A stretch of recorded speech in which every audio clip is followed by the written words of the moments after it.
नमस्कार दोस्तों, फिर से एक नई वीडियो में आप सबका स्वागत है। तो दोस्तों ने आप लोगों ने कल देखा ही होगा न्यूज़ में, अहमदाबाद से लंदन के लिए रवाना एक प्लेन जो जा रहा था लंदन के लिए, उसमें 241 सवार थे। 241 आदमी बैठे हुए थे उसमें। उसके बाद उन्होंने जैसे प्लेन ही उड़ान भरी, उसके बाद वो पता नहीं क्या हुआ उसमें, कैसा क्या हुआ। उसके बाद सीधा जाके क्रैश होकर सीधा एक हॉस्टल था उससे जाकर टकराया। वो टकराने के बाद जीव ब्लास्ट हुआ। पूरे आदमी जितने थे उसमें बैठे हुए थे सारे उसमें आदमी झुलस गए। एक की बॉडी भी पहचानना मुश्किल हो रहा था। हादसे के बाद टाटा ग्रुप इंडस्ट्रीज जो थी, मरे हुए लोगों के लिए उन्होंने ऐलान किया कि सभी को 1-1 करोड़ रुपए दिया जाएगा। तो हालांकि ठीक है, कोई बात नहीं, आदमी के थोड़ा सांत्वना देने के लिए पैसे दिए जाते हैं, ठीक है।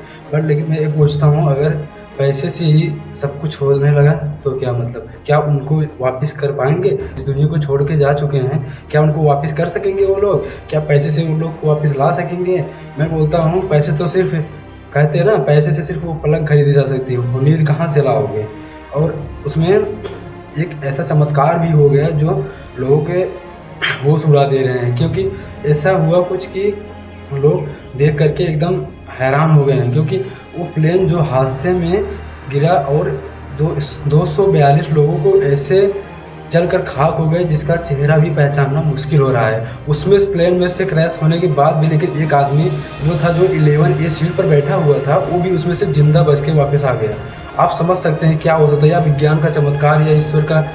उस प्लेन में से बाहर आया जिसमें से 241 आदमी झुलस करके ऐसे मृत्यु की सही पर लेट गए जैसे कुछ उन लोग को पहचानना ही मुश्किल है। और उस प्लेन के अंदर से एक ऐसा आदमी जो 11A सीट पर बैठा हुआ था, वो उसके अंदर से बाहर जिंदा वापस निकल आया। सोचो, आप लोगों ने देखा होगा उस जहाज के अंदर से सिर्फ 2 ऐसी चीजें थी जो सेफली वापस बाहर आए थे। उसमें से एक तो शख्स था जो 11A सीट पर बैठा हुआ था, वो बाहर आया था। और दूसरी वो चीज थी, आप लोग सुन करके हैरान हो जाएंगे कि उसमें एक व्यक्ति था जो सफर कर रहा था, वो भी लंदन के लिए ही जा रहा था। बट लेकिन वो उसके अपने साथ में एक जो हमारे भारतीय ग्रंथ या जो भारतीय ग्रंथ में हमारे हिंदुओं के लिए सबसे ज्यादा महत्व देने वाली किताब जो श्रीमद् भागवत गीता होती है, वो लेकर अपने साथ में जा रहा था। बाकी अगर बात करें तो वो एक इंसान वो था जो सेफली उस जहाज के अंदर से बाहर आ गया। और दूसरी बात करें तो हमारे श्रीमद् भागवत गीता जो किताब है वो पूरा सेफली बाहर वहाँ पे मिला। वो मलबा हटाने के दौरान दिखा और वहाँ पे किताब पूरी तरीके से सेफ थी, जिसके सभी पन्ने पढ़े भी जा सकते थे। उसमें ज़्यादा कुछ भी नहीं हुआ था, बस ऊपर से थोड़ा थोड़ा खरोच आया था। बाकी सेफली पूरा किताब एकदम सेफ था और उसमें पढ़ भी सकते थे, ऐसा था। तो दोस्तों, आप लोग समझ सकते हैं, जहाज ऐसी तरीके से क्रैश हुआ। क्रैश होने के बाद सीधा टकराया जाके हॉस्टल से, उसके बाद ब्लास्ट हो गया। ब्लास्ट होने के बाद अगर बात करें तो जितने उसमें लोग थे, लोगों को तो पहचानना, चेहरा तक पहचानना मुश्किल हो रहा था उसमें, क्योंकि सभी लोगों को पहचानने के लिए DNA टेस्ट करके ही लोगों को पता किया जा रहा था कि कौन है कैसा। बाकी सोच सकते हैं आप, जिस प्रकार से जहाज क्रैश हुआ और उसके बाद ब्लास्ट हुआ, तो उसके बाद जहाज का अगर बात करें तो लोहा तक भी पिघल गया। उसके बावजूद भी हम समझ सकते हैं कि जो एक बुक है, सिर्फ एक कागज का पन्ने से बना हुआ बुक था, वो भी उसमें कुछ भी नहीं उसका हुआ। तो आप समझ सकते हैं हमारे सनातन धर्म की क्या ताकत है, क्या पावर है हमारे सनातन धर्म की। क्योंकि देखो, कर्म से बड़ा कुछ नहीं होता है। क्योंकि देखो, सिर्फ एक ही इंसान जो बचा है, बाकी तो सारे के सारे चले गए। और बात करें, देखो उसमें भी इकोनॉमी क्लास और फर्स्ट क्लास थे। अगर उनकी बात करें, देखो भगवान जो होते हैं ना, कर्म के हिसाब से ही सब कुछ करते हैं। उसमें इकोनॉमी क्लास और फर्स्ट क्लास में थे, तो सब लोग क्या जो फर्स्ट क्लास के थे, क्या वो लोग बच गए? वो लोग भी तो उसी साथ में चले गए। देखो, ईश्वर सब कुछ अगर देता है, समाज सजा देता है। ईश्वर किसी को बराबरी या घटबड़, अमीर और गरीबी के हिसाब से कभी भी कुछ नहीं करता है।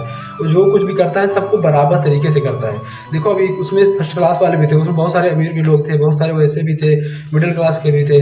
तो सबको बराबर जो भी हुआ सबको बराबर। ऐसा नहीं हुआ कि वो फर्स्ट क्लास वाले बच गए हैं और सब जो पीछे थे मिडिल क्लास, इकोनॉमिक क्लास वाले, वो सारे के सारे ऐसे जा चुके हैं। मतलब ऐसा कुछ नहीं होता है। ईश्वर जो कुछ भी करता है सबके साथ बराबर से करता है।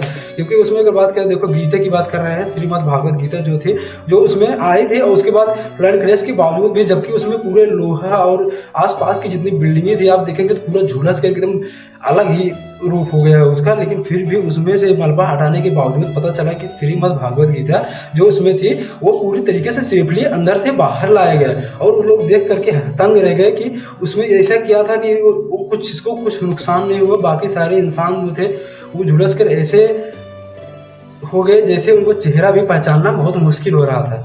तो दोस्तों आप लोग समझ सकते हैं। तो दोस्तों आप लोग बताइए कमेंट करके।